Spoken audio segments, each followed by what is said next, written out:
Okay, in this video, I want to talk about some things that when I'm talking to Christians about, this topic, Christmas, or if I hear a professing Christian talk about this topic online, I want to talk about some of the things that I hear Christians say in relation to this topic. Now, in part one, I talked about, things like Santa Claus, Christmas tree, some of the songs, talked about that kind of stuff. But this time I want to talk about specifically what some Christians would say in relation to this topic, right? And one thing that I wanted to talk about is some Christians say that this is like a to each his own type of matter. If you choose to celebrate the holiday, hey, that's your choice, to each his own. If you choose not to celebrate the holiday, to each his own, that's your choice. Either way it go, hey, no harm, no foul. It's kind of sound like, they're saying, it is a no harm, no foul situation, and nobody should be judging other people over whether they choose to celebrate Christmas or not. And this is what come to mind, when I hear that point of view, right? First, it's specifically me from my perspective, right?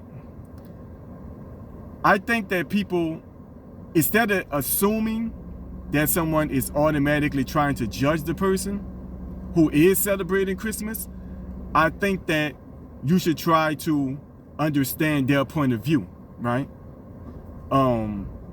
Because look, this is my thinking. I'm thinking that Christians that I talk to and Christians that I hear who take that point of view, like to each his own, whether you do it or not, I think that they would agree that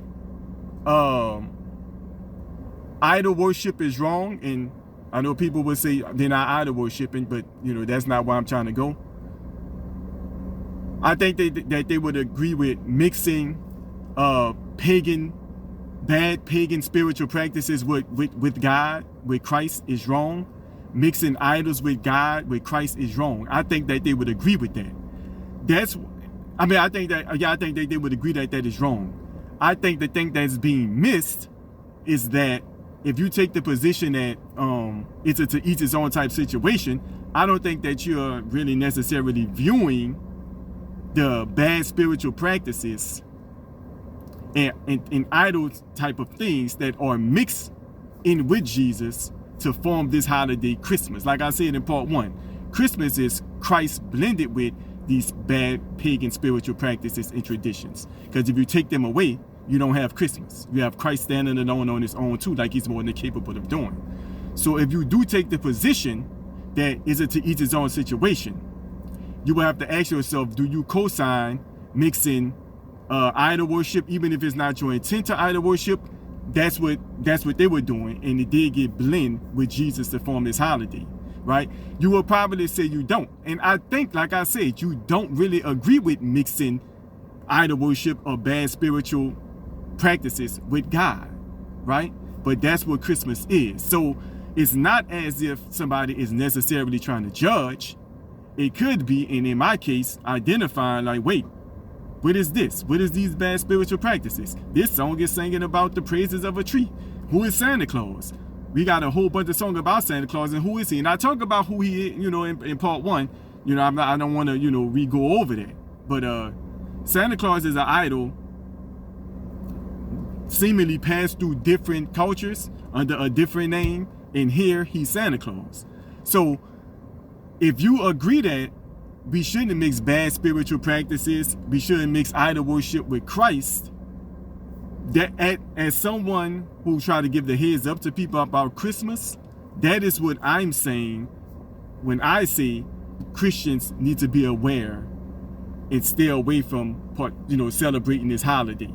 It's not trying to be judgmental.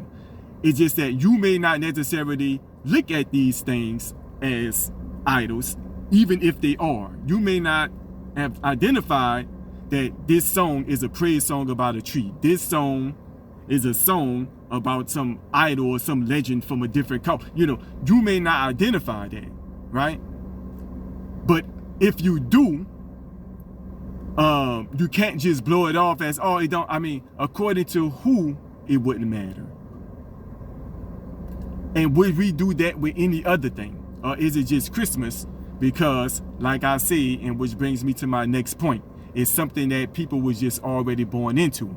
That's how you get things like, well, I know I know the Bible didn't necessarily speak about when Jesus' birthday was, but this is just the day that I choose to celebrate it. But if honestly speaking, it's truly not the day that you chose to really celebrate it. It was already around before we was born. It was already tradition, and we were just born into it. And that's actually the reason why you celebrate it on the 25th. That, right? I mean, that's why. Because that's what the world, that's what blending paganism and bad spiritual practices and Jesus and this creation of Christmas, they celebrated on the 25th. That's what we know. That's what we was brought up on. And really, that's truly the reason why you made the decision to celebrate it on the 25th. Now, am I saying that there's something wrong with acknowledging Christ on any day? No, right? It's not as if the devil have a monopoly on a certain day and we can't celebrate, praise, talk about Jesus anytime we feel like it.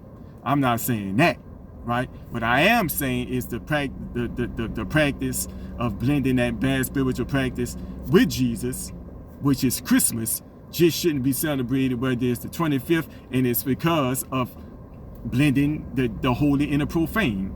As Christians, we know that's a no-no, right? And we can't get caught up on overlooking that when it comes to partaking in this holiday or celebrating, we didn't really make that. We were just born into that.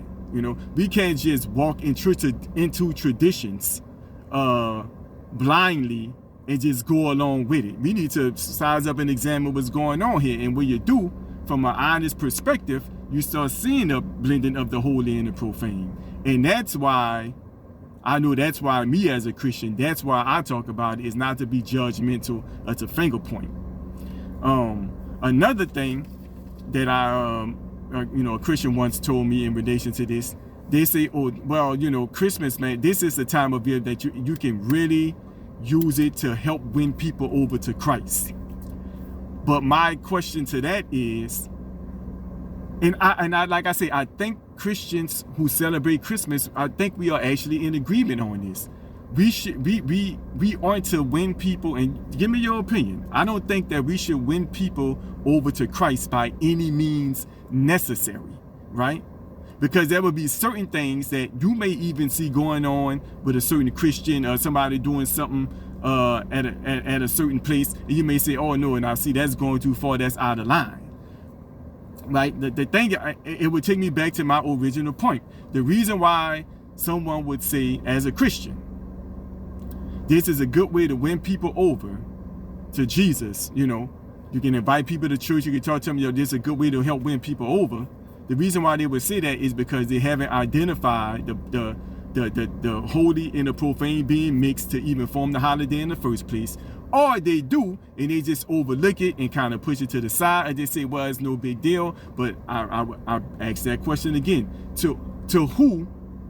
What does the Bible say about mixing the holy and the profane? Would the Bible co-sign mixing bad spiritual practice or idol worship with Jesus in forming a date? That's what I'm saying. Now, I talked to somebody who also said that, well, look, that's how the world celebrates Christmas. That's not how I celebrate Christmas in my house. Now, this is my question when it comes to that. Are you still co-signing or partaking in the bad spiritual practice, even if it's unintentionally, when you celebrate Christmas the way you celebrate it?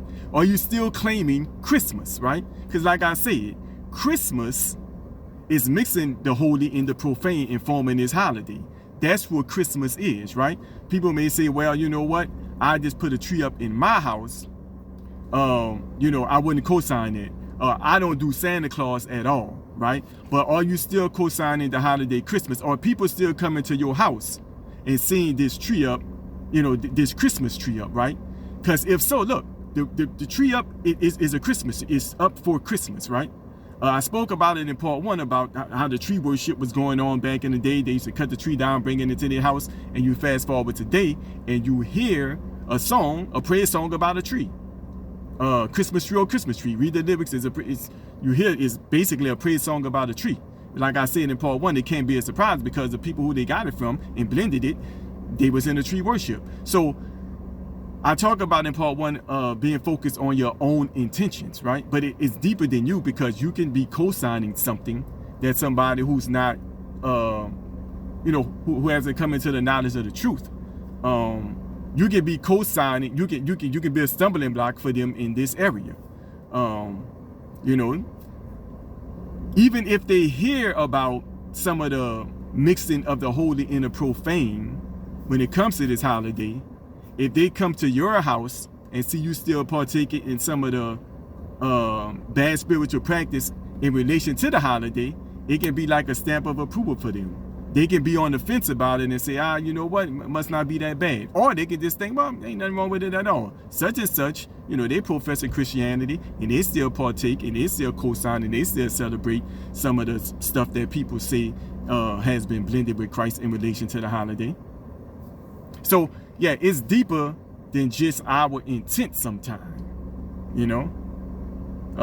It's about also, what are we co-signing to others? Yeah, it's not a coincidence that you do these things for Christmas, around Christmas time. I hang this up, I put this up, I do this, I do that. I mean, you're partaking in the holiday that is a mixture of the holy and the profane, and you're doing the holiday. If you're gonna do like I said, if you're not gonna do all those things, then you're not even doing Christmas. Because think about it. Throughout all the other 12 months out of the year, when you just have Jesus by himself, none of us talk about Christmas. You want to say, oh, this is I'm celebrating. It's when you add that mixture to Christ to form this holiday around a certain time of the year and doing certain things. It's when you celebrate the holiday of blending the holy and the profane.